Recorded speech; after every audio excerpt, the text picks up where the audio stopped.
Chhattisgarhi video देखने के लिए हमारे चैनल को सब्सक्राइब करें और दबाएं इस बेल आइकन को ताकि हमारे वीडियो के नोटिफिकेशन आपके पास पहुंचे सबसे पहले।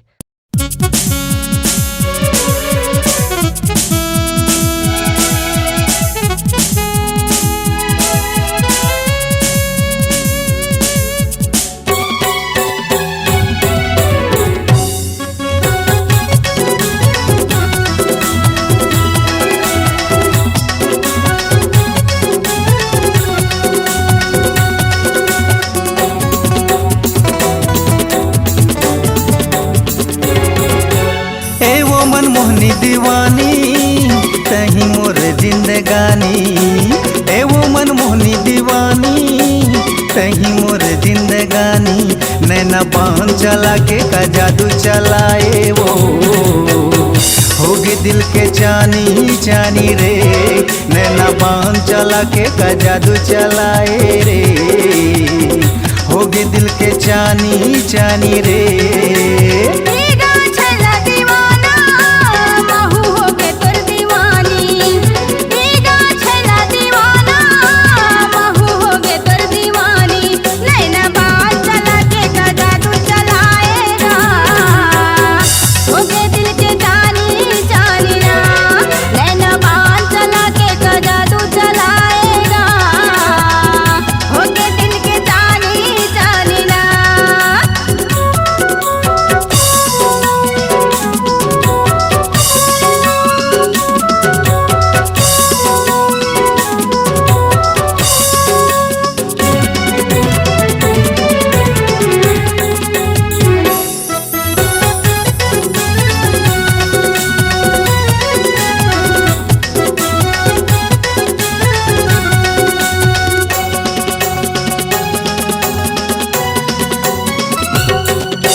झुल झुल के तोर रिंगना मोला दीवाना बनाए।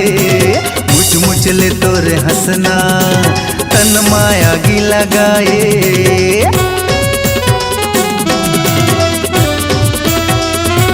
हाँ झुल झुल के तोर रिंगना मोला दीवाना बनाए। मुझ मुझ ले तोर हंसना तन माया की लगाए। नैना बांध चला के का जादू चलाए रे होगे दिल के चानी चानी रे। नैना बांध चला के का जादू चलाए वो होगे दिल के चानी चानी रे।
मलदा गाँव में मैं रही था रानी प्रण कंवर मोर नाव वो। मोला तोरे संग प्यार हो गे दिल माया के समाना वो।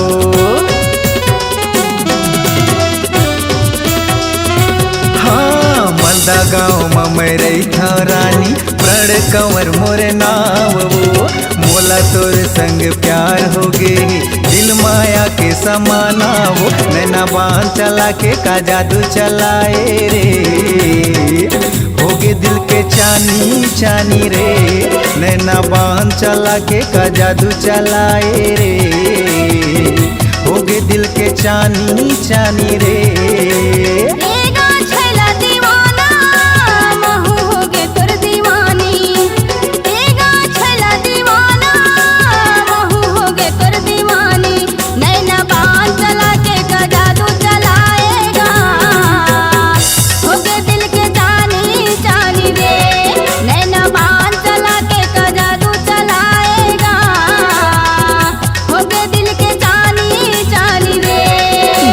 बांध चला के का जादू चलाए वो, हो गए दिल के चानी चानी ना, नैना बांध चला के का जादू चलाएगा, हो गए दिल के चानी चानी रे, हो गए दिल के चानी चानी रे।